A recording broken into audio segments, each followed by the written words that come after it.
नमस्कार बच्चों। कल के लेक्चर में हमने सिलेबस को एनालिसिस किया हुआ था। आज के लेक्चर से हम सब जो भी शिफ्ट वाइज जो क्वेश्चन पेपर आए हैं, हर एक क्वेश्चन पेपर को हम सब डिस्कस करने वाले हैं और हर एक क्वेश्चन के हर एक ऑप्शन को भी हम सब उसको एक्सप्लेन करेंगे, उसको विस्तार से देखेंगे, जिससे वहां पर जो भी कॉन्सेप्ट आपका बने उसके ऊपर अगर कोई क्वेश्चन आता है तो आपका क्वेश्चन वो सॉल्व हो जाएगा। तो आपको क्या करना है, बस आपको हर एक लेक्चर के साथ बस बने रहना है और आप ये ध्यान रखिए, बस यही कंटिन्यूटी आपको हिंदी में पूरे में से पूरे मार्क दिलवा सकती है। ठीक है, तो आज को लेक्चर अगर हम देखें, पहला प्रश्न उठाने से पहले और आप ये भी ध्यान दीजिए, जैसे हमने सिलेबस को एनालिसिस किए हुए थे वो सारे क्वेश्चन जो अभी तक आए हैं क्या वहीं से आ रहे हैं, क्या वैसे ही आ रहे हैं, क्या सारे क्वेश्चन सामान्य हैं, वो सब कुछ यहां पर देखें। बस आप एक बार क्या करना है, ये हिंदी जो है ना ये बहुत टफ नहीं है। अगर आपको किसी भी एक भारतीय भाषा को अगर आप उसको बोलते हैं या उसको यूज करते हैं तो इसका मतलब आपको हिंदी भी उसी के पैरेलल में ही है। ठीक है, अब देखिए यहां पर अगर हम पहला क्वेश्चन देखें आज का, तो इन्होंने क्या बोला है, देखिए ये क्या है। सभ्य व्यक्ति किसी का अपमान नहीं करते हैं। उपरोक्त वाक्य में रेखांकित शब्द के विलोम शब्द का चयन कीजिए। विलोम, विलोम का मतलब क्या हो गया, अपोजिट। अपोजिट, सभ्य का अपोजिट, सभ्य का अपोजिट क्या होगा, यही आपको सेलेक्ट करना है। और हम चाहते हैं जो भी बच्चे आप यहां पर देख रहे हैं इसको कमेंट में आप इसका आंसर जरूर टाइप कीजिए। आप 15 सेकंड लीजिए, ये 15 सेकंड में आप इसका आंसर टाइप कीजिए और आज आप काउंट कीजिए आउट ऑफ 20 आप कितने करेक्ट कर रहे हैं। ये बात समझ में आ रही है और हमें भरोसा है कि कल के लेक्चर के बाद, अगर कल का लेक्चर आपने देखा था, बहुत सारे कॉन्सेप्ट आपने ऐसे भी सीखे होंगे जो आज के लेक्चर में यूज आ जाएगा। ठीक है, देखिए सभ्य, आप जानते हैं जैसे ही सभ्य आता है इसका मतलब किसी अच्छे व्यक्ति से या उसी से संबंधित होता है। तो आप देखिए सभ्य, सभ्य का आपको क्या लेना है, विलोम लेना है। अब जो देखिए सभ्य का विलोम यहां पर क्या क्या है, असभ्य, भद्र, शील, शालीन, ऐसे 4 ऑप्शन दिए गए हैं। सभ्य का मतलब क्या होता है, किसी सज्जन, शिष्ट, शरीफ, जो आप जनरली यूज करते हैं। सभ्य का मतलब क्या होता है, शरीफ लोग, शरीफ, सिविलाइज, जो जिनको आप बोलते हैं। ठीक है, कि कोई शरीफ व्यक्ति होता है। सभ्य का शिष्ट, भला आदमी, इसको आप बोल सकते हैं क्या, भला आदमी।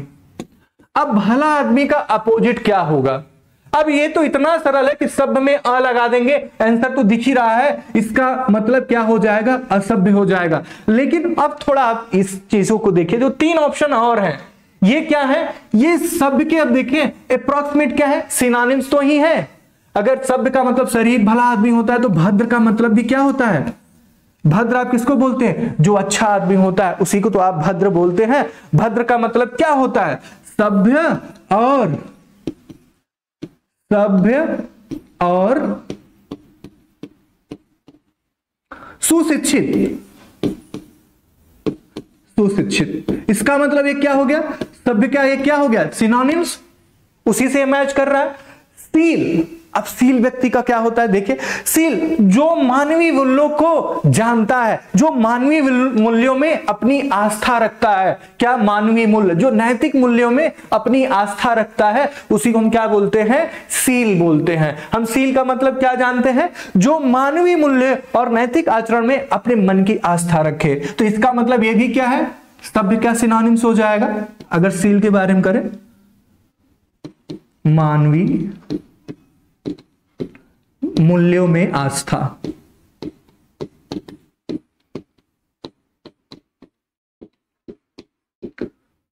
देखिए शालीन, शालीन का मतलब क्या होता है, जो लज्जाशील, विनम्र जो होता है उसी को आप क्या बोलते हैं, शालीन। शालीन का मतलब क्या होता है, शालीन का मतलब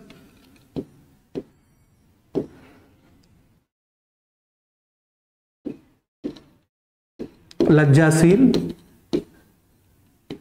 या विनम्र।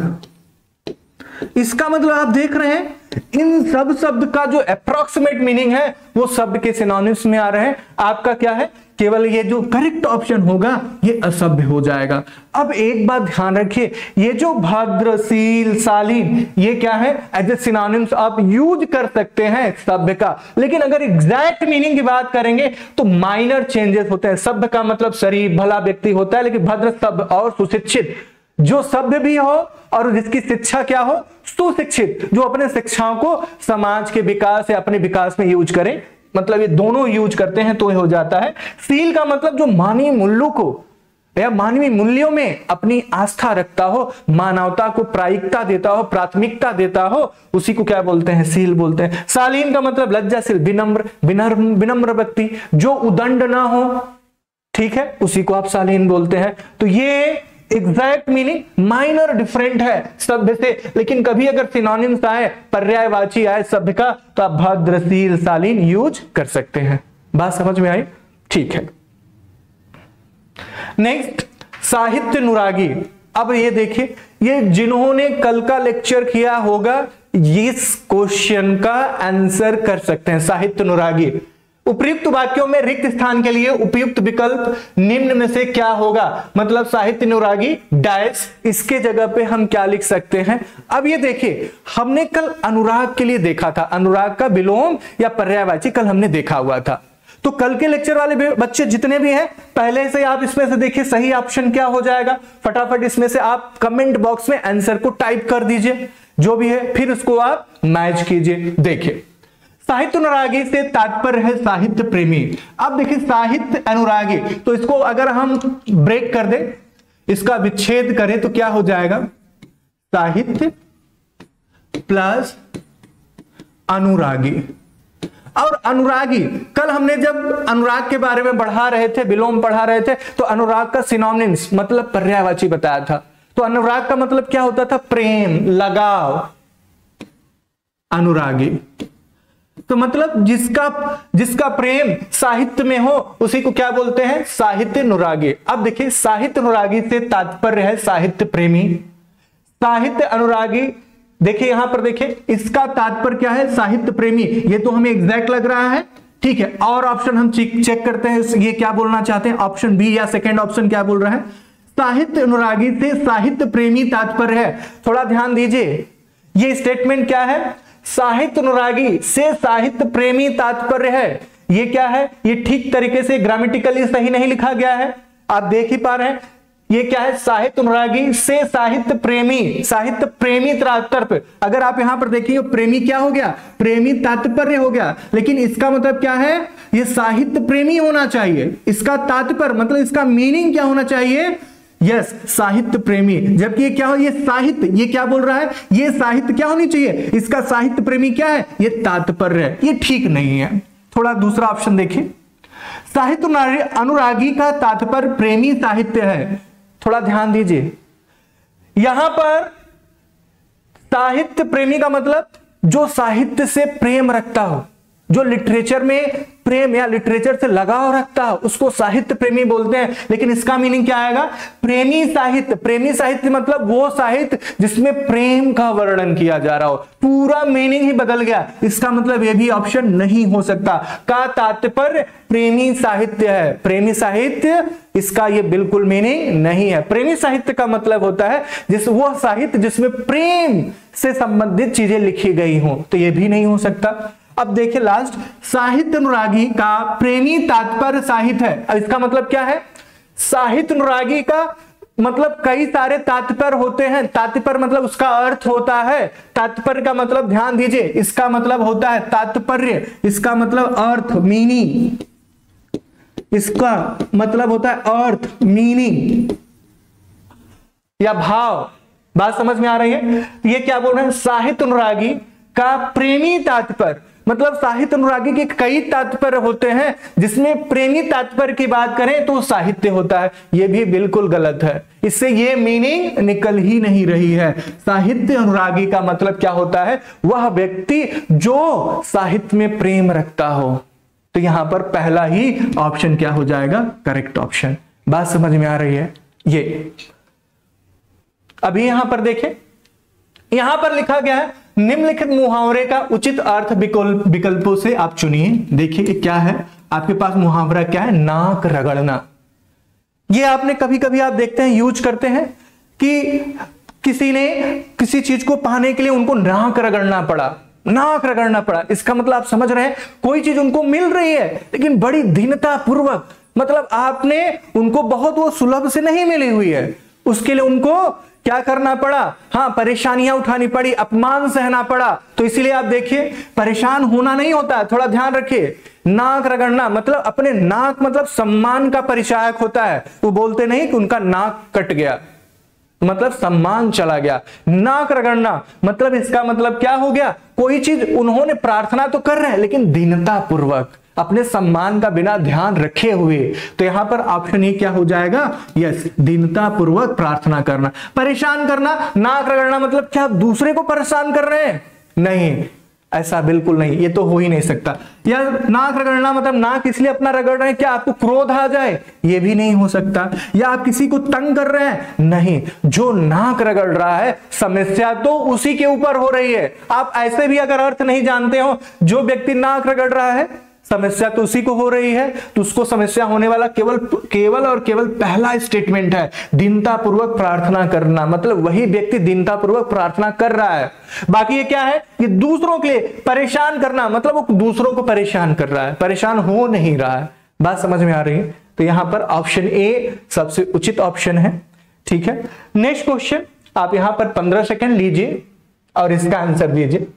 जिसके सभी दांत झड़ चुके हों, दिए गए वाक्यांश के लिए एक शब्द क्या होगा।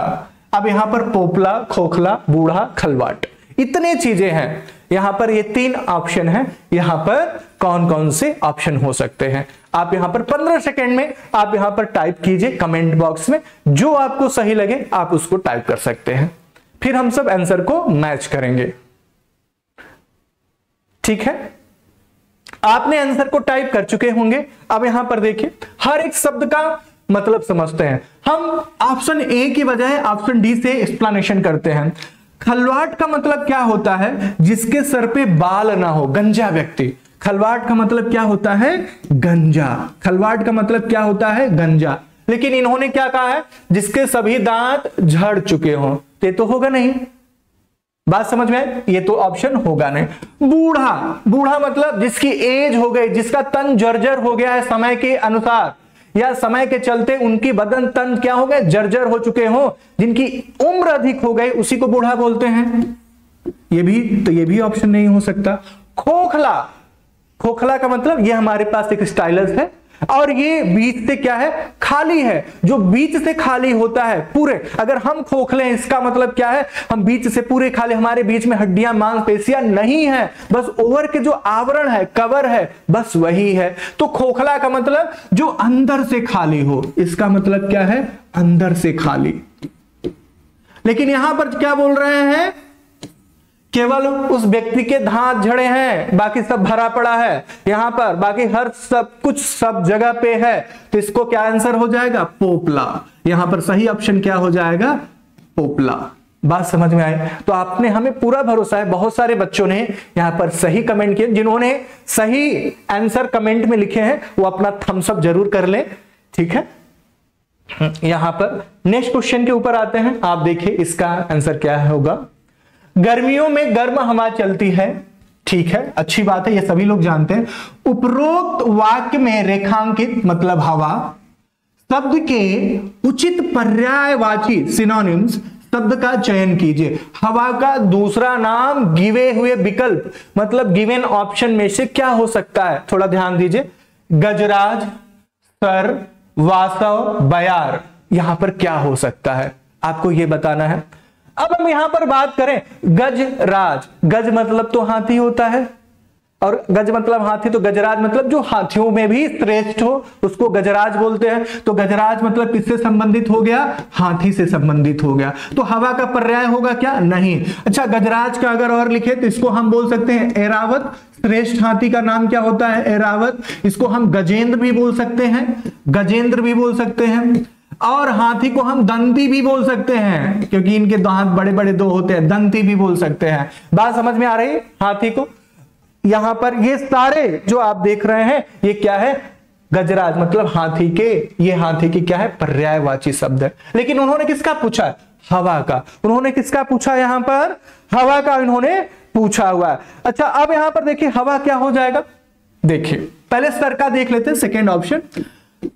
सर यहां दो चीजों का अर्थ हो सकता है। सर का मतलब दोनों, हम दोनों तरफ लिखते हैं। सर का मतलब बाण भी होता है, और बाण का दूसरा नाम तीर भी होता है। देखिए बाण, तीर, ये सारी चीज, और तीर का एक नाम इसको सहायक भी बोलते हैं।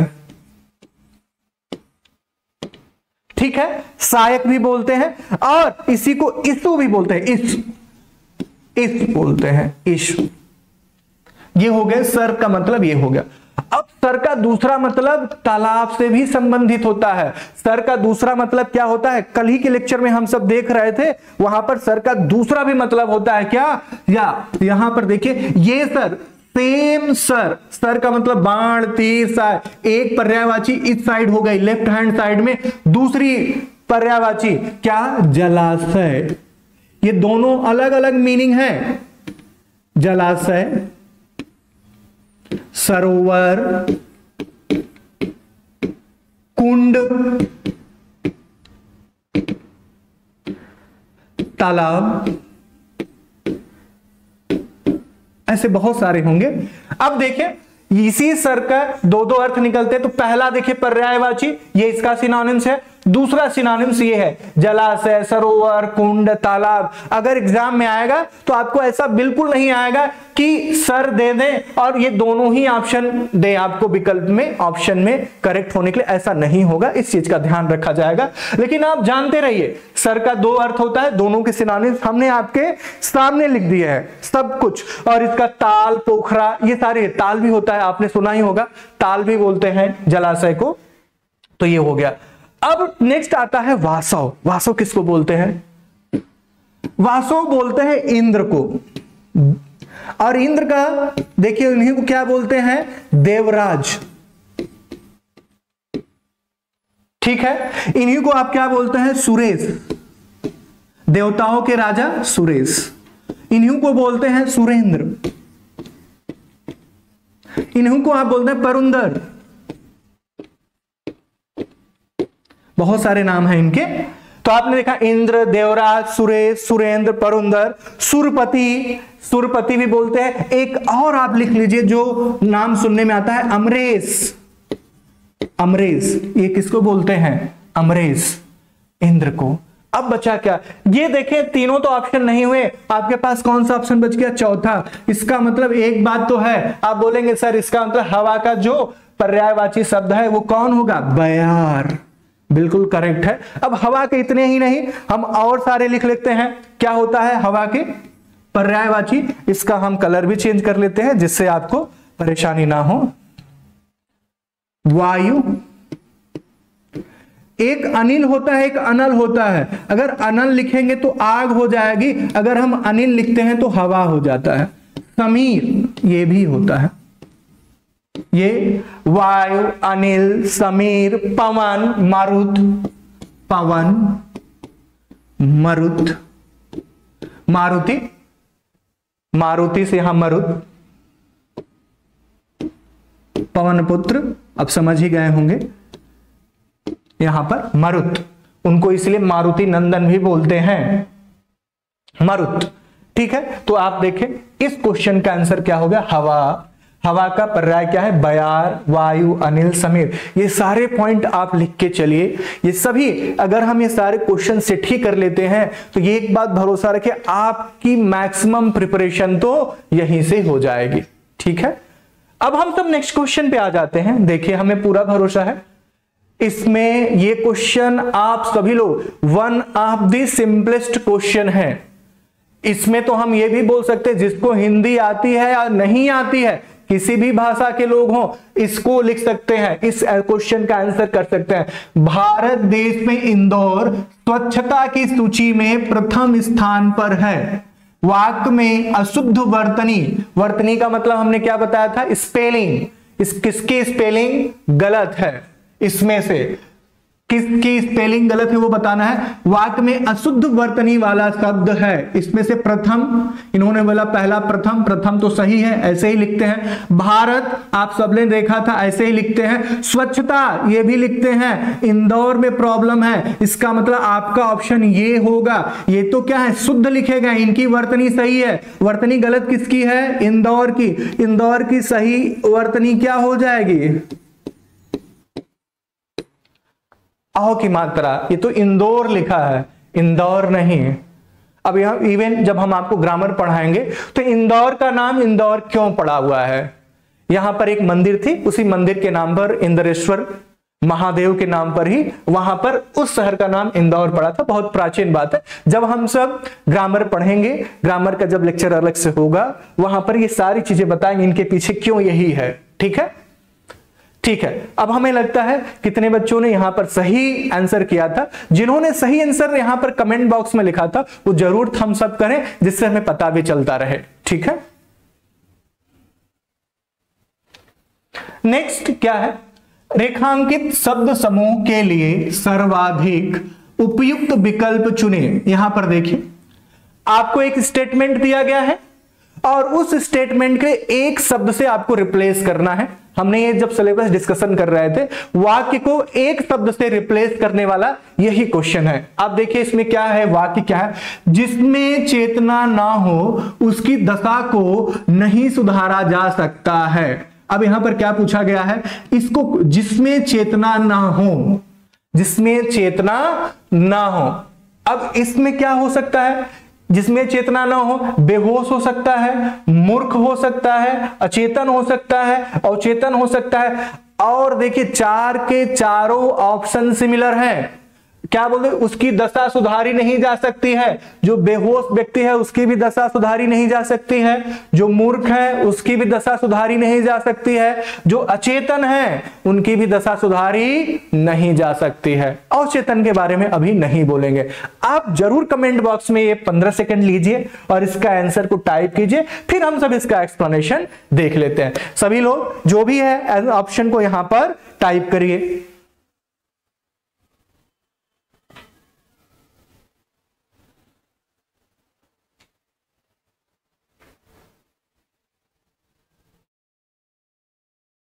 ठीक है, ठीक है, हमें लगता है आपने आंसर इसका कर लिया होगा। अब देखिए ये बेहोश, पहले बेहोश को हम एक्सप्लेन करते हैं। ये सभी शब्द क्या है, बहुत ज्यादा सिमिलर नहीं है। हाँ, आप देखेंगे इनके जो पर्टिकुलर मीनिंग, जो विशेष मीनिंग है, सब थोड़ा अलग अलग होता है। बेहोश का मतलब, अब आपको लग रहा होगा सर इसमें तो सारे आंसर होता है। बेहोश का देखिए, जो चैतन्य रूप, चैतन्य, चैतन्य और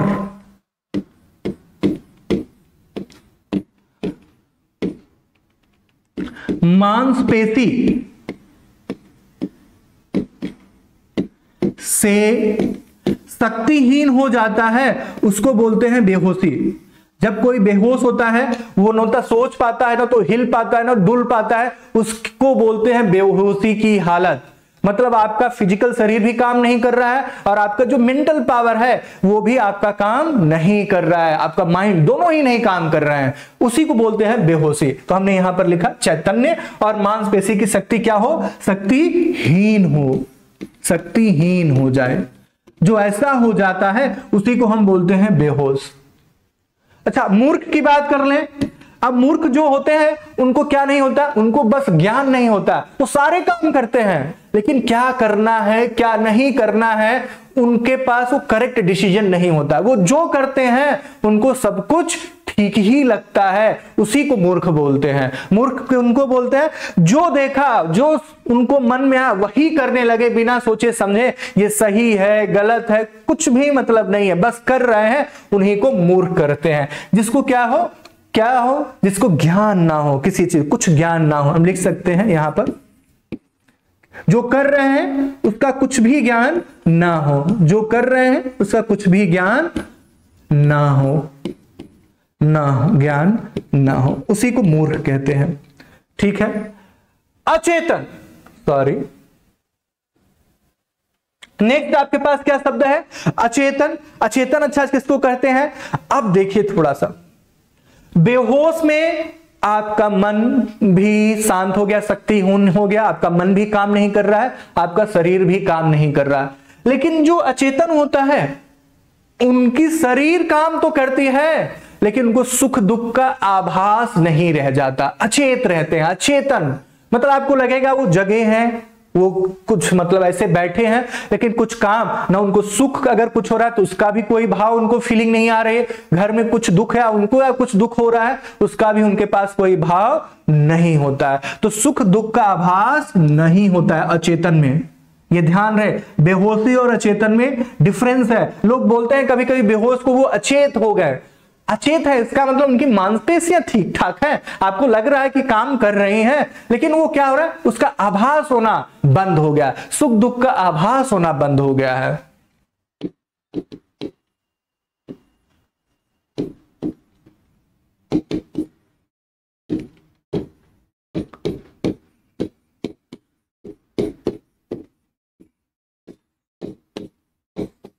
आभास ना हो, अचेतन। तो एक बात देखिए, जिसमें चेतना ना हो उसकी दशा को नहीं सुधारा जा सकता। आपने कई मूवी देखी होंगी, बहुत लोग अचेतन में चले जाते हैं, अचेतन में, लेकिन उनकी दशा को सुधारना बहुत मुश्किल होता है, डॉक्टर्स भी जवाब दे देते हैं। आपने कई मूवी में देखा होगा, उसका हम नाम नहीं लेना चाहते हैं। तो एक बात है, जिसमें चेतना ना हो उसको क्या बोलते हैं? अचेतन। सही ऑप्शन तो यही है। अब आपके मन में सर अवचेतन, अवचेतन क्या है? अवचेतन का मतलब होता है अनकॉन्शियस माइंड। और अनकॉन्शियस माइंड का मतलब क्या होता है? हम बहुत काम ऐसे कर चुके होते हैं जो हमारे अवचेतन मन में पड़ा होता है और थोड़ा सा प्रयास करने पर वो हमें याद आ जाता है, उसको बोलते हैं अवचेतन। एक और उदाहरण आपको देना चाहते हैं। जैसे आपको साइकिल चलाना आता है तो आप कभी कभी क्या कर रहे हैं, जब साइकिल चला रहे होते हैं साथ ही साथ में मोबाइल पर भी बात कर रहे होते हैं। वो साइकिल चलाने की जो प्रोसेस है, प्रक्रिया है, वो आपके अवचेतन माइंड में स्टोर है, जो कि बार बार क्या होती है, रिकॉल हो जा रही है। बात समझ में आ रही है? अवचेतन। तो अवचेतन को हम कौन सी हो गए? जो चेतना न होने पर, यहां पर लिख देते हैं आपको, चेतना न होने पर, चेतना न होने पर थोड़ा प्रयास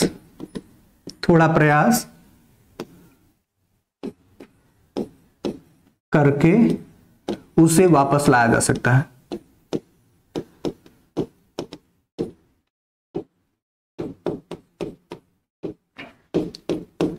ठीक है, कभी कोई चीज आपको अचानक से याद करनी पड़ती है तो आप उसको तुरंत याद कर लेते हैं, हाँ हाँ ये हमने किया हुआ था, वो अवचेतन माइंड में आपके रहता है। ठीक है, तो वो हो गया ये सारे के डेफिनेशन।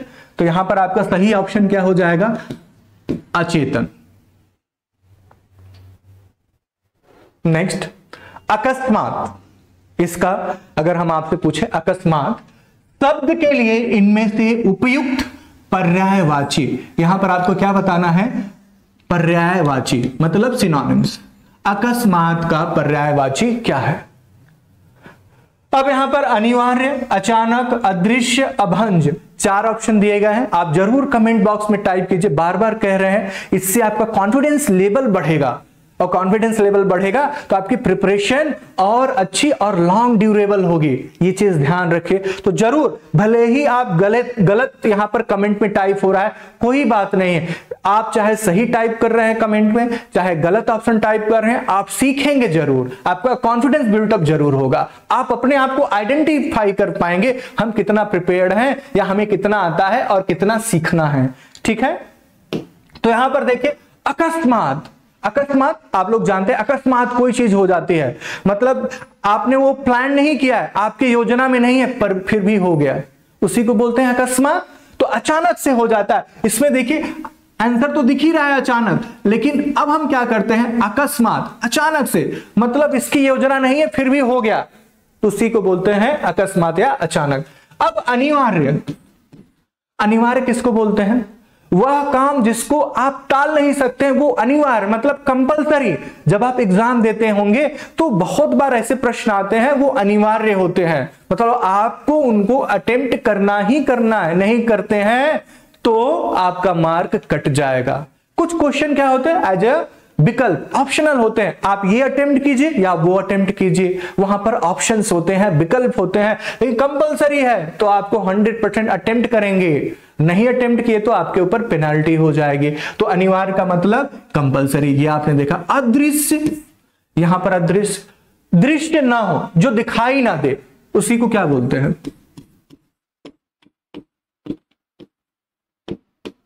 जो दिखाई ना दे, ठीक है, अदृश्य। अभंज, भंजन मतलब होता है किसी चीज को तोड़ना, अभंज मतलब जो तोड़ा ना जा सके, उसी को क्या बोलते हैं? अभंज। इसी को आगे चल के आप कभी भंग देखेंगे, भंग, अभंग। अभंग जो तोड़ा नहीं जाता है, जो टूटता नहीं है, अभंग। जो टूटा ना हो उसको अभंग बोलते हैं। अभंज मतलब जो तोड़ा ना जा सके, उसी को क्या बोलते हैं? अटूट।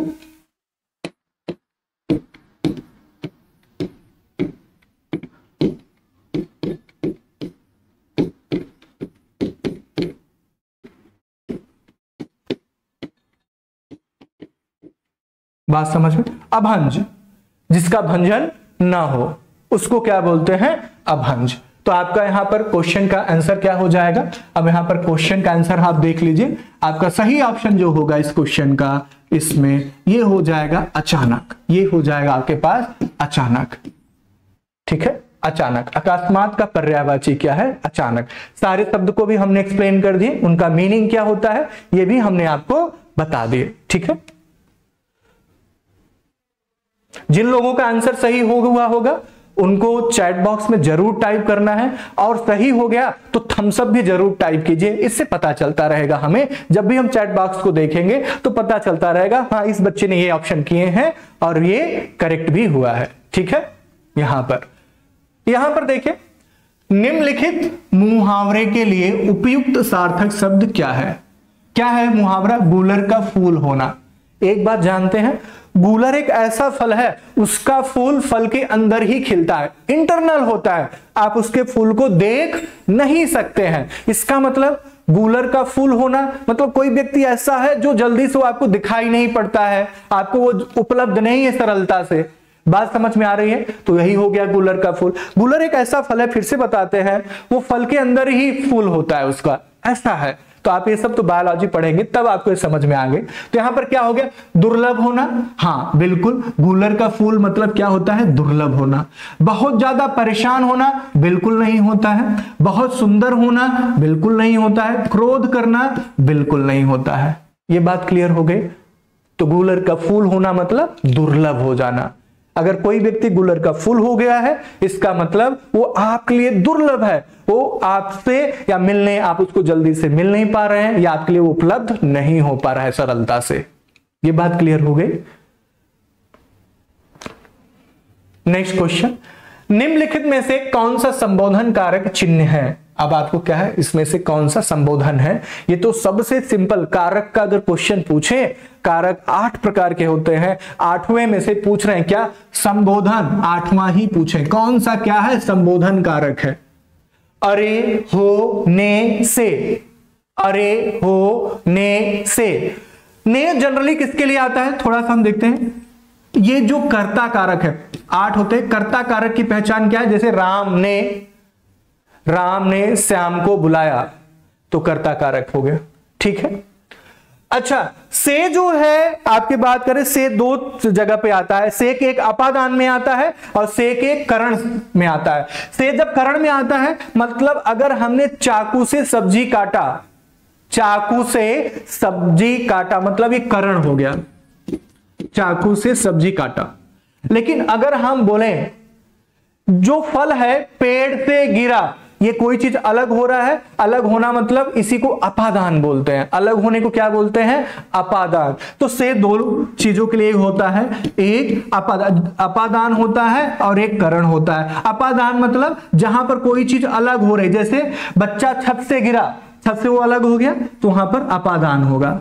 लेकिन अगर हम बोले हम बस से स्कूल जाते हैं, इसके द्वारा जाते हैं, तो यहां पर करण होगा, जिसके कारण हम कुछ कर पाते हैं, ये करण होता है। ठीक है, हो कारक का यहां पर चिन्ह नहीं है। अरे बचा, अरे संबोधन, जब हम किसी के नाम को संबोधन कर, अरे हो, ये हे, जैसे हे राम, ये भी क्या है, संबोधन कारक है। तो यहां पर संबोधन कारक क्या है, हो नहीं होता, हे होता तो ये संबोधन हो जाता, ये हो है, हे नहीं है। तो ऑप्शन आपका ये भी नहीं है, ये भी नहीं है, ये भी नहीं है, कौन सा होगा, ये हो जाएगा, अरे। ठीक है, अरे संबोधन। नेक्स्ट क्वेश्चन के ऊपर हम आ जाते हैं। यहां पर इस क्वेश्चन में आप आंसर दीजिए, अच्छा क्वेश्चन है थोड़ा ये, क्योंकि इसमें बहुत सारे शब्द ऐसे हैं जिनकी मीनिंग सेम है। आप देखिए, राजनीतिज्ञों एवं राजदूतों, वेरी इंपॉर्टेंट, दोनों शब्द आ गए। राजनीतिज्ञों, पॉलिटिशियन एंड यहां पर डिप्लोमेट्स। तो राजनीतिज्ञों एवं राजदूतों की नीति संबंधी कला वाक्यांश के लिए इनमें से एक उपयुक्त शब्द कौन सा होगा, वो आपको चुनना है। तो जो राजनीतिज्ञ लोग होते हैं, जो यहां पर राजदूत होते हैं, वो क्या यूज करते हैं, राजनीति को यूज करते हैं, कूटनीति को यूज करते हैं, अर्थनीति को यूज करते हैं, गृह नीति को यूज करते हैं। कौन सी नीति को यहां पर यूज करते हैं। अब यहां पर गलती करने की बहुत बड़ी चांसेस है। दो में तो आपको फटाफट पता चलता है कि सर अर्थनीति गृह नीति तो नहीं होगी, या तो राजनीति होगी या तो कूटनीति होगी। अब राजनीति कूटनीति में बहुत बच्चों को क्या है, उसमें समझ ही नहीं है, राजनीति और कूटनीति में समझ नहीं है। तो आज हम सब राजनीति कूटनीति के ऊपर एक छोटी सी कहानी के थ्रू हम सब समझ लेंगे राजनीति क्या है और कूटनीति क्या होता है। सबसे पहले नीति। नीति का मतलब होता है कोई नियम बनाना, किसके लिए, किसी चीज को अच्छे से चलाने या संचालन करने के लिए जो आप नियम बनाते हैं उसी को क्या बोलते हैं, नीति। अगर हमें घर को चलाना है तो गृह नीति चाहिए, तो आपको समझ में आ गया गृह नीति किसके लिए चाहिए, घर को अच्छे से चलाने के लिए गृह नीति चाहिए। अर्थनीति मतलब, अर्थ मतलब पैसे रुपए से संबंधित हो गया। आपको फाइनेंशियल या इकोनॉमिक अच्छे से संभालना है तो उसको संभालने के लिए आप क्या यूज करते हैं, अर्थनीति। ठीक है, पैसा मुद्रा इन सबको संभालने के लिए आप ये यूज करते हैं। ठीक है, अर्थनीति। तो अर्थनीति किससे संबंधित हो गया, यस, आपको फाइनेंशियल जो चीजें होती हैं उनको संभालने के लिए जो यूज होता है वो होता है आपके पास अर्थनीति। तो ये ऑप्शन ये भी नहीं हो सकता। गृह नीति अर्थनीति आपको अच्छे से समझ में आ गई, ये दोनों नहीं होते। ये घर को चलाने के लिए यूज हो गया, ये क्या हो गया, फिनांस इकोनॉमी, पैसे रुपए को संभालने, कैसे संभालें, कैसे इससे और बढ़ा लें, कैसे इसको यूज करें, इन सब के लिए जो नियम बनाए जाते हैं वो अर्थनीति हो गया। अब आपके पास आते हैं राजनीति और कूटनीति, क्योंकि इसमें देखिए राजनीतिज्ञों एंड राजदूतों दोनों ही लिखा गया है। अब राजनीति और कूटनीति में क्या संबंध है, इसके लिए हम आपको एक कहानी बता देते हैं, छोटा सा कहानी है। मान लीजिए आपके पास, आप अकेले हैं, आप कहीं जा रहे हैं और वहां पर जाते जाते आप दो लोग ऐसे मिले जो आपसे अच्छा व्यवहार आपका उनसे नहीं है, या उन दोनों का अच्छा व्यवहार आपसे नहीं है इंटरनली, या ऐसे बोले आपका कोई सामान है, मान लेते हैं ये पेन है, ये पेन हमने यहां पर रखा, दो लोग आते हैं आपस में, वो लोग एक दूसरे को जानते हैं, एक ग्रुप के लोग हैं, और वो पेन आके बोले हम इस पेन को, वो बोले कि हमारा है, आपके पेन को वो बोले ये हमारा पेन है। ध्यान से सुनिए फिर से, आप अकेले हैं, दो लोग आते हैं, आपके पेन को अपना पेन बताते हैं। अब राजनीति, अगर आप राजनीतिज्ञ हैं तो आप क्या करेंगे, राजनीतिक व्यक्ति क्या करता है, एक व्यक्ति को उसमें से सेलेक्ट करता है, सेलेक्ट करने के बाद क्या होगा, उसकी क्या करेगी, प्रशंसा कर। अरे जैसे मान लीजिए दो मित्र हैं तो एक बोलेगा ये तो बड़े हैं, ये बड़े मित्र हैं, ये पेन तो उनका होना चाहिए, ये आप बोल रहे हैं ये बड़े वाले का होना चाहिए, मान लीजिए आपका ये पेन नहीं होना चाहिए। एक मित्र को आपने बहुत सम्मान दिया और दूसरे को, आपका पेन भले ही सैक्रिफाइस अभी हो रहा है प्रेजेंट में, लेकिन आपने क्या बोला, एक को नहीं, एक को बोले कि आपका पेन नहीं हो सकता, ये पेन तो इनका होना चाहिए, ये इतने बड़े हैं, ये इतने आदर्शवान है, ये प्रसिद्ध है, इनकी महिमा इतनी है। अब क्या होगा, भले दो मित्र हैं, एक मित्र दूसरे मित्र से अब उनके संबंध में विच्छेद होगा, तो अब क्या होगी, उनके बीच में दुश्मनी बढ़ेगी, एक दूसरे को छोड़ के जाने लगेंगे। आपने ऐसी राजनीति की, एक छोड़ के चला गया, एक छोड़ के चला गया। अब दूसरा बचा है और आप अकेले बचे। अब 1 to 1 प्रॉब्लम है, अब इसको आप लड़के सॉल्व कर ही सकते थे। जब वो 2 थे तो आप उनसे लड़ नहीं सकते थे, लेकिन अब उनके पास क्या हो गया, हाँ अब 1 to 1 है, उनसे लड़के ये सॉल्व कर सकते हैं और अपना पेन अपने पास अब रख सकते हैं। ये होता है राजनीति। मतलब प्रेजेंट में कोई समस्या आ रही है, कोई भी समस्या आ रही है, आपने उसको इमीडिएट किसी न किसी तरीके से उसको सॉल्व कर दिया, उसको बोलते हैं राजनीति। ठीक है, कूटनीति के बारे में थोड़ा सा कहानी आपको बताते हैं। एक कहानी आपको थोड़ा सा सुनाते हैं। यह कहानी जनरली आप सभी लोग जानते भी हैं। एक मां होती है, एक मां के पास, उसके पास 2 बच्चे होते हैं।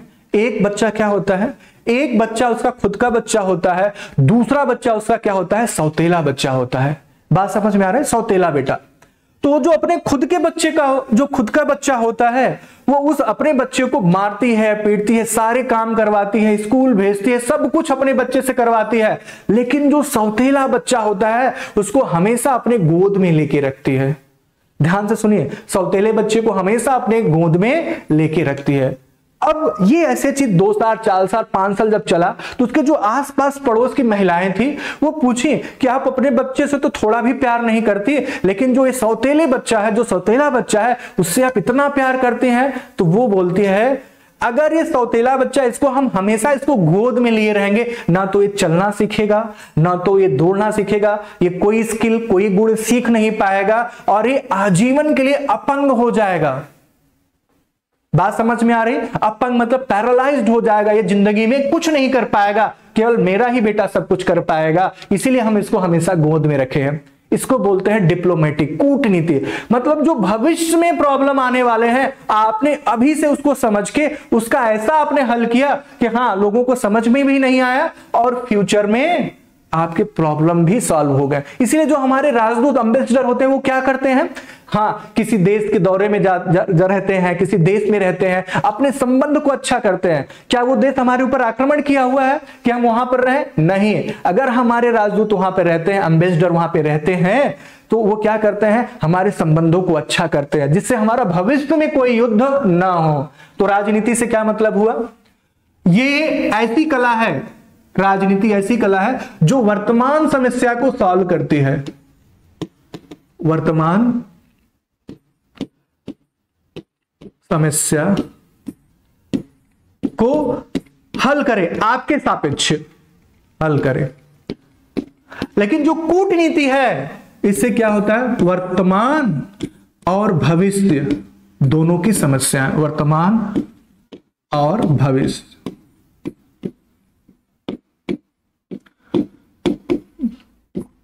अब इस क्वेश्चन में देखिए, इसका मतलब अगर ये इसमें राजदूतों नहीं दिया होता तो 2 ऑप्शन करेक्ट हो सकते थे, लेकिन राजनीतिज्ञों और राजदूतों जोड़ा है, इसलिए ऑप्शन ए आंसर नहीं होगा।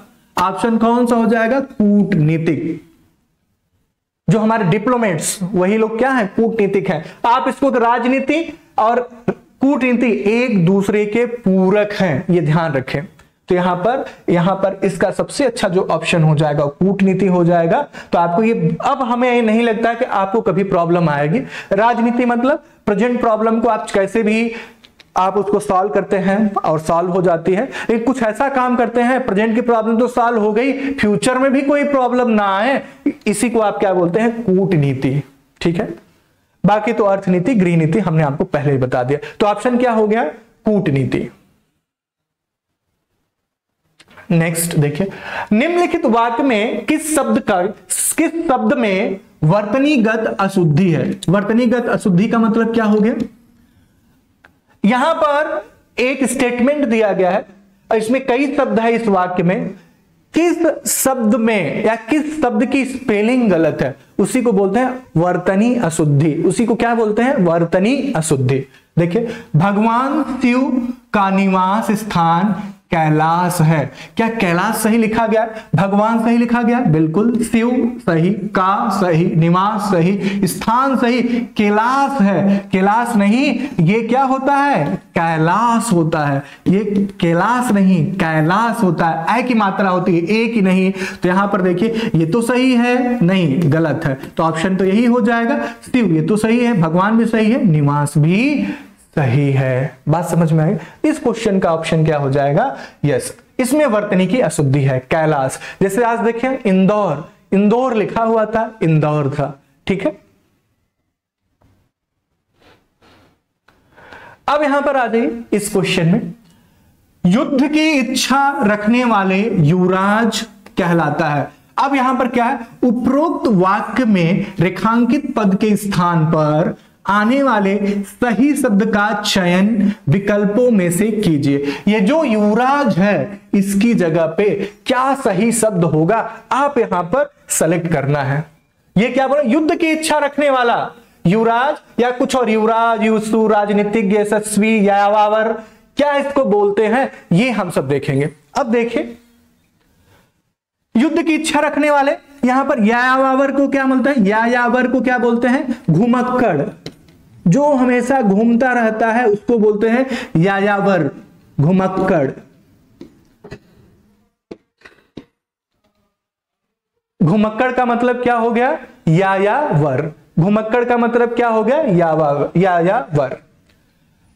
तीसरा देखें, यशस्वी, ऐसे जिसकी प्रसिद्धि हो चारों तरफ, जिसका यश हो चारों तरफ, उसी को बोलते हैं यशस्वी।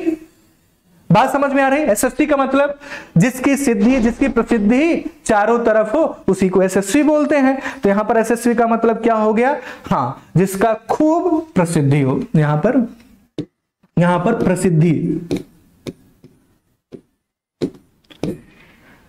यहां पर प्रसिद्धि से संबंधित है। किसी व्यक्ति की प्रसिद्धि जब चारों तरफ होती है उसी को क्या बोलते हैं? यशस्वी। नेक्स्ट है आपके पास राजनीतिज्ञ, जो राजनीति को जानता हो। राजनीति क्या होती है? अभी हमने एक कहानी से समझाया हुआ था। तो जो राजनीति को अच्छी तरीके से जानता हो उसको क्या बोलते हैं? राजनीतिज्ञ। तो जो राजनीति को जानता हो उसको क्या बोलते हैं? राजनीतिज्ञ।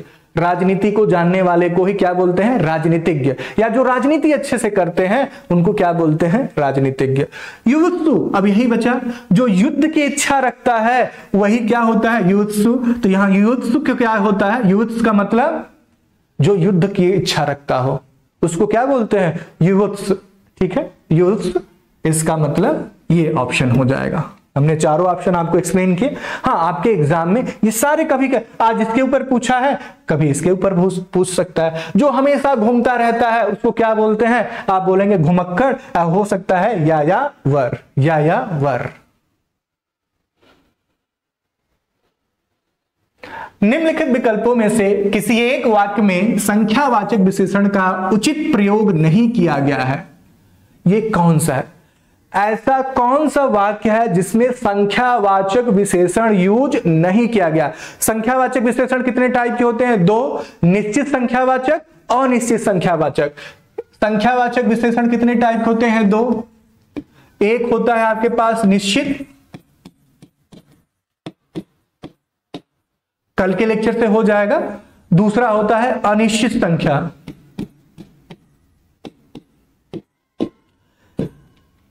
अब निश्चित अनिश्चित संख्या में क्या अंतर है? देखिए, निश्चित संख्या का मतलब क्लास में 20 स्टूडेंट हैं, क्लास में 100 स्टूडेंट हैं, क्लास में 1000 है, क्लास में 20,000, एग्जैक्ट नंबर हम बोल रहे हैं। ये क्या हो गया? निश्चित संख्या।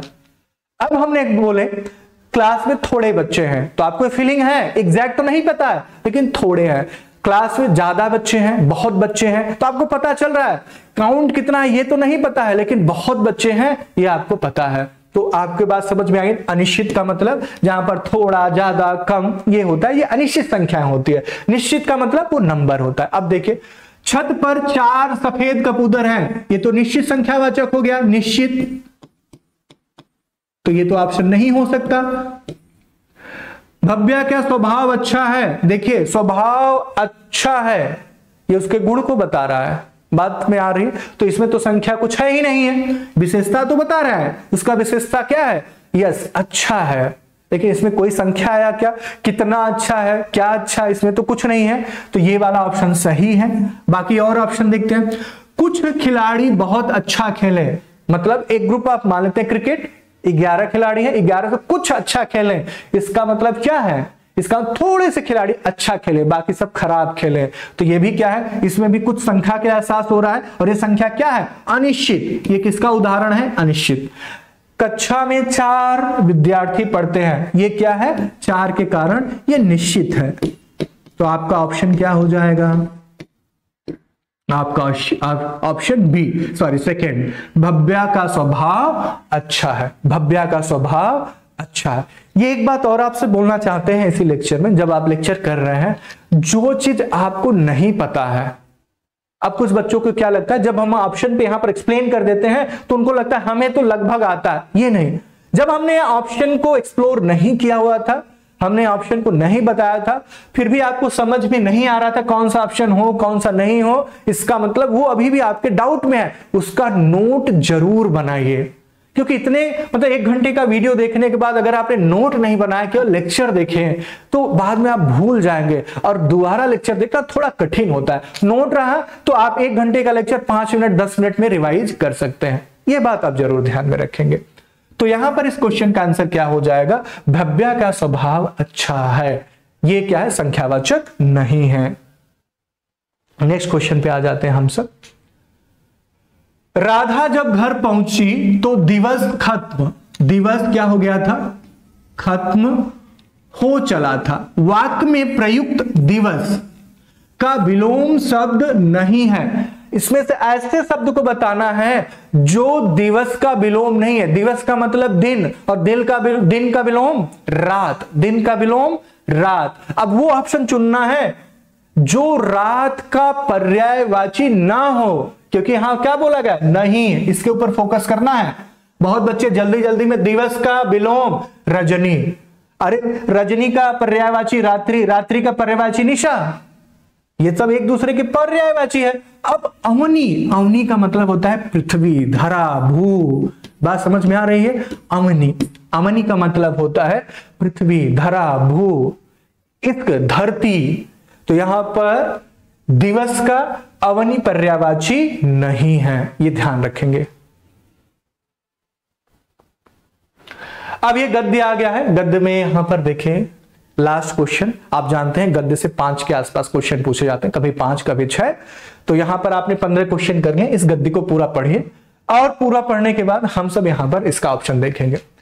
यहां पर क्या गया है गद्य में, देखिए निम्न गद्यावरण में से कुछ शब्दों को हटा दिया गया। एक कोई गद्य था, वहां से कुछ शब्द इन्होंने हटा दिए गए, ठीक है, अच्छी बात है। गद्यावतरण के आधार पर पूछे प्रश्नों में इन रिक्त स्थानों के लिए उपयुक्त शब्दों का चयन विकल्पों में से कीजिए। वहां से कुछ शब्द उन्होंने हटा दिए गए हैं, उसके स्थान पे आपको कुछ ऑप्शन दिए गए हैं, और जो सबसे सटीक या उचित ऑप्शन है वो आपको सेलेक्ट करना है, ठीक है। चलिए गद्य पढ़ते हैं। पहला क्या है, आवश्यकता इस बात की है कि हमारी शिक्षा का माध्यम डैश भाषा हो, जिसमें राष्ट्र के हृदय, मन, प्राण के सूक्ष्मतम और गंभीरतम संवेदन मुखरित हो। मुखरित का मतलब क्या होता है, ध्वनित, वाइब्रेट, या यहां पर साउंड हो। हम वैसी भाषा में एजुकेशन लें, वो बोल रहे हैं जिसमें क्या हो, राष्ट्र का क्या, हृदय, मन, प्राण क्या हो जाए, वहां पर ध्वनित हो, वाइब्रेट करे, साउंड हो। बात समझ में आ रही है। साउंड का मतलब क्या, वो सुनाई पड़ेगा ऐसा नहीं, आपका उसमें आपका नॉलेज बढ़े। आप बोलते हैं ना आप टेक्निकली साउंड है, मतलब आपको टेक्निकल स्किल आती है। अब कोई बोला टेक्निकली साइलेंट है, इसका मतलब आपको टेक्निकली नहीं आती है। बात समझ में, साउंड का मतलब ये है ध्वनित, ठीक है, आप उसको जानते हैं, आप उसमें स्किल्ड हैं। तब देखें ये हो गया। तो अब हम यहां पर चुनते हैं, थोड़ा ऑप्शन भी देखते जाएं। रिक्त स्थान 1 के लिए सर्वाधिक उपयुक्त शब्द इनमें से क्या होगा, विदेशी, अरबी, अंग्रेजी, भारतीय। थोड़ा ध्यान दीजिए, विदेशी, अरबी, अंग्रेजी, ये तीनों ही भाषा भारत की नहीं है। जो नहीं है, तो अब इन्होंने क्या बोला है गद्यांश में, थोड़ा पहले आके देखिए। भाषा, यहां पर आवश्यकता इस बात की है कि हमारी शिक्षा का माध्यम भाषा हो, अरबी भाषा हो, इंग्लिश भाषा हो, या कोई और भाषा हो बाहरी, ऐसा तो नहीं होगा। यहां पर सबसे उपयुक्त ऑप्शन क्या है, भारतीय भाषा। May be Hindi, may be Marathi, may be Kannada, may be Gujarati, हमें इन भाषाओं में होगी। अगर ये अपनी मातृभाषाओं में हमारी शिक्षा होती है तो हमारे जो राष्ट्र का हृदय मन प्राण के सूक्ष्मतम और गंभीरतम संवेदन क्या होंगे, मुखरित होंगे। हम उसको जान पाएंगे, हम उस वहां पर सीख पाएंगे अच्छे से, वहां पर हमारी फीलिंग जुड़ेगी, हम उसके लिए संवेदनशील होंगे। बात समझ में आ रही? यही कहना चाह रहे हैं, मुखरित हो। और हमारा पाठ्यक्रम यूरोप तथा अमेरिका के पाठ्यक्रम पर देखिए न होकर, डैश न होकर, हमारी अपनी सांस्कृतिक परंपराओं एवं आवश्यकताओं का प्रतिनिधित्व करे। इन्होंने बोला क्या, जो हमारा विषय है, जो सिलेबस है, वो क्या हो, किस पे नहीं होना चाहिए, पाठ्यक्रम पर डैश ना होकर, यूरोप के ऊपर ना हो, अमेरिका और यूरोप पे ना हो के कहां पर होनी चाहिए। थोड़ा ऑप्शन देखेंगे, क्वेश्चन आप सब भी यहां पर देखिए, यहां पर आधारित, नकल, निर्धारित, जैसा। अगर पहला ले हमारा पाठ्यक्रम, अब हम पहली लैंग्वेज, पहले स्टेटमेंट में क्या बोल रहे हैं, हम अपने देश में जो भी चीजें हैं हमें उसको बढ़ाना है। तो अगर हमारी शिक्षा व्यवस्था बाहर यूरोप या अमेरिका पर निर्भर करेगी, क्या ये बढ़ पाएगी? बिल्कुल नहीं बढ़ पाएगी। इसका मतलब ऑप्शन वही होना चाहिए जो भारत या अपने देश से संबंधित हो। अब यहां पर देखिए, अब यहां पर बोल रहे हैं क्या, जो यहां पर आपने देखा यूरोप और अमेरिका की नकल पर आधारित हो, बिल्कुल नहीं। अगर ऐसा होगा तो हमारी जो भारतीय आत्मीयता, जो भारत का हृदय है, वो ध्वनित या मुखारित नहीं होगा। ये तो नकल पर हो ही नहीं होगा। निर्धारित, क्या उसके ऊपर निर्धारित होना चाहिए? नहीं, ये भी नहीं होना चाहिए। या उनके जैसा होना चाहिए? नहीं। यहां पर न आधारित होगा, पर आधारित, पर नकल के साथ नहीं है, पर नकल, पर निर्धारित, पर जैसा नहीं, पर आधारित। आपका आंसर क्या हो जाएगा? पर आधारित। एक बार और उसको पढ़ते हैं, आपको और अच्छे से समझ में आएगा। देखिए, यहां तक हमने देखा। अब यहां पर गंभीरतम संवेदन मुखरित हो, और हमारा पाठ्यक्रम यूरोप तथा अमेरिका के पाठ्यक्रम पर आधारित न होकर, उसका फाउंडेशन की बात हो रही है, हमारी एजुकेशन का फाउंडेशन वो नहीं होना चाहिए, ना होकर हमारी अपनी सांस्कृतिक परंपराओं एवं आवश्यकताओं का प्रतिनिधित्व करे। जो हमारी परंपराएं हैं, जो हमारी आवश्यकताएं हैं, वो उसका प्रतिनिधित्व करे, वो एजुकेशन। बात समझ में आ रही है? तो ये यहां पर बोल रहे हैं, तो यहां पर क्या हो जाएगा? आधारित। यहां पर क्या हो जाएगा? आधारित। ठीक है। नेक्स्ट, भारतीय भाषाओं। यहां पर देखिए, भारतीय भाषाओं मतलब सभी भाषाएं, चाहे ये आप मराठी बोले, हिंदी बोले, कन्नड़ा बोले, गुजराती, पंजाबी, मलयालम, कोई भी भाषा। तो यहां पर भारतीय भाषाओं, भारतीय देश, भारतीय दर्शन, भारतीय धर्म और भारतीय समाज शास्त्र को हम सर्वोपरि स्थान दें। अब इस डैश की जगह पे क्या आ जाएगा? हम चलते हैं तीसरे के पास। रिक्त स्थान 3 के लिए सर्वाधिक उपयुक्त शब्द इनमें से क्या होगा? अगर हम देखें भारतीय भाषाओं, जब भारतीय भाषाओं आ गया तो हिंदी तो अपने आप इंक्लूड हो गया, उर्दू तो अपने आप इंक्लूड हो गया, अंग्रेजी तो होगा ही नहीं। इसका मतलब ये तीनों ही ऑप्शन नहीं होंगे, क्योंकि एक ही बात को बार बार थोड़ी लिखा जाएगा। एग्जामिनर ने खुद ही गद्य में दिया है भारतीय भाषाओं, तो ये तो दोनों इंक्लूड हो गए और ये तो एक्सक्लूड हो गया अपने आप ही। बचा कौन? इतिहास। भारतीय भाषाओं और भारतीय इतिहास। अब देखिए, हम यहां पर गद्य में देखते हैं। देखिए, भारतीय भाषाओं, हिंदी भी आ गया, उर्दू भी आ गया। भारतीय, किसी को ऐसा ना लगे कि सर जो उर्दू है भारतीय थोड़ी है। हाँ, उर्दू का जन्म भारत में ही हुआ है, ध्यान रहे, भले कोई और देश यूज उसको कर रहा है। ठीक है। भारतीय भाषाओं, भारतीय इतिहास, भारतीय दर्शन, भारतीय धर्म, भारतीय समाज शास्त्र को हम सर्वोपरि स्थान दें। अब बात समझ में आए? यहां पर भारतीय, अगर हम यहां पर हिंदी लिखें तो अच्छा लगेगा? नहीं। जब हम बोल दिए तो भारतीय ही होगा। बात समझ में आ रही है? जब हम अंग्रेजी बोलेंगे तो भारतीय तो होगा ही नहीं। ये बात समझ में आ रही है? तो यहां पर क्या हो जाएगा? सबसे उपयुक्त आंसर भारतीय इतिहास। यहां पर क्या आएगा? इतिहास। ठीक है, आगे बढ़ते हैं। उन्हें हम शिक्षा क्रम में गौण, गौण का मतलब क्या होता है? नीचे का स्थान। कल ही हम बताए थे, जिसको हम महत्व तो नहीं देते हैं, जिसको नीचे का स्थान देते हैं, उसको बोलते हैं गौण। देखिए, उन्हें अपने शिक्षा क्रम में गौण स्थान देकर या शिक्षित जन को उनसे वंचित रखकर, वंचित मतलब उनसे दूर रखकर हमने राष्ट्रीय संस्कृति में एक महान रिक्ति मतलब खाली जगह, रिक्ति या गैप आप जो बोलते हैं उसी का मतलब होता है रिक्ति को जन्म दिया है। हम बोले हैं कि जो हमारी परंपराएं जो सब कुछ थे उसको हमने महत्व नहीं दिया। गौण मतलब गौण स्थान देना मतलब उनको नीचे का स्थान दिया, निचले स्तर का माना।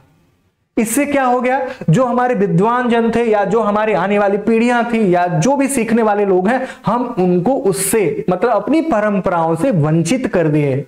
ये बात समझ में आ रही है? तो ये बोले, ठीक है आगे बढ़ते हैं। जो नई डैश को भीतर से खोखला कर रही है, मतलब नई डैश, डैश की जगह पे क्या आ सकता है? चौथा हम सब देखते हैं। देखिए यहां पर क्या हम अपनी परंपराओं को नहीं सीखते हैं, हम अपनी भाषाओं में नहीं सीखते हैं? क्या ये सेना को खोखला बनाएगी? बिल्कुल नहीं। सेना तो ट्रेनिंग की चीज होती है। आपको भाषा आती है या नहीं आती है, जो भी आपको ट्रेनिंग दिया जाएगा आप उसके ऊपर क्या करेंगे? काम करेंगे, आप वो सीख लेंगे। अब देखिए युवा, अब देखिए जो वर्तमान में भी, हम सब भी तो युवा हैं, लेकिन उन्होंने क्या बोले? आने वाली युवा नहीं, आने वाली तो क्या होती है? जनरेशन, पीढ़ी। तो यहां पर सबसे सही जो ऑप्शन होगा वो क्या हो जाएगा? पीढ़ी, जनरेशन। आदमी ये आने वाली चीजें नहीं, आएंगे भी, हैं भी और थे भी, ठीक है? आने वाली जनरेशन, हम उनको क्या कर रहे हैं? खोखला बना देंगे, ठीक है? आगे आते हैं गद्य के। अब देखिए यहां तक, यहां पर क्या आया? पीढ़ी, जो नई पीढ़ी होगी, नई युवा नहीं, नई पीढ़ी को भीतर से खोखला कर रहा है। हम राष्ट्रीय डैश से ही नहीं, सामयिक जीवन प्रवाह से भी क्या हो रहे हैं? दूर जा पड़े हैं। इन्होंने बोला क्या? हम राष्ट्रीय डैश, कुछ तो होगा यहां पर, ही नहीं, सामयिक, जो सामयिक जीवन प्रवाह है हम उससे भी दूर चले गए हैं। तो डैश की जगह पे क्या आएगा वो भी हम देख लेते हैं। ऑप्शन में इन्होंने दिया होगा।